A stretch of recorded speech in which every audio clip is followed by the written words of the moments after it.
Hey guys, usapang diskarte at diploma ulit tayo. Nahuli na ba ako? Well, hayaan nyo magbigay ng konting opinion ang inyong brown Pinay mom at serial entrepreneur na rin. Kung may support ka naman at kaya kang suportahan ng parents mo at walang issue sa pera, go for that diploma. Alam niyo ba, ang diploma, ang ticket mo for more opportunities in life. Iba pa rin kasi talaga mga anak ang nakapagtapos. Pero, kung kulang ka naman sa financial, pwedeng gamitin mo ang diskarte mo. Work hard, mag-ipon, at pag ready ka na, balikan mo yung pag-aaral ha.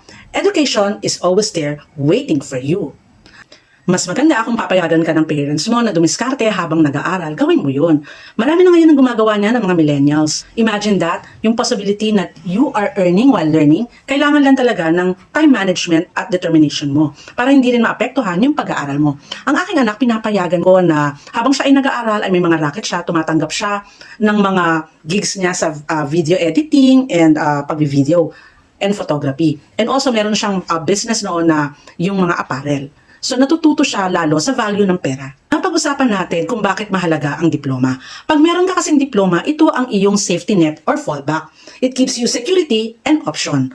Paano? Halimbawa kasi nag-fail ang business mo at talagang said na said ka na. Meron kang diploma na pwede mong gamitin to find a job.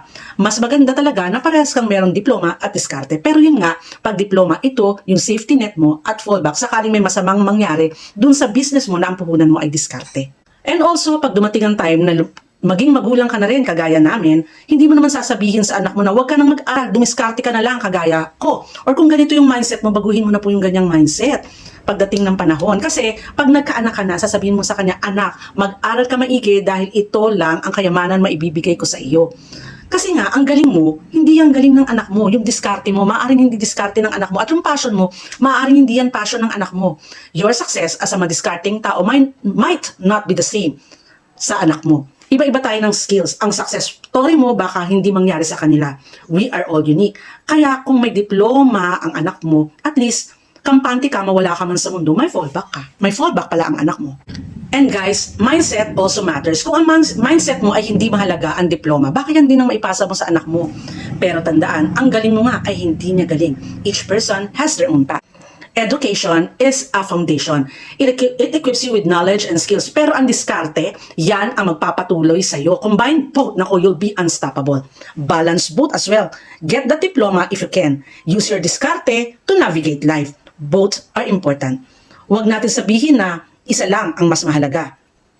So mga bata ha, kung pinag-aaral ka ng mga magulang mo ngayon, magtapos ka at i-value mo yon.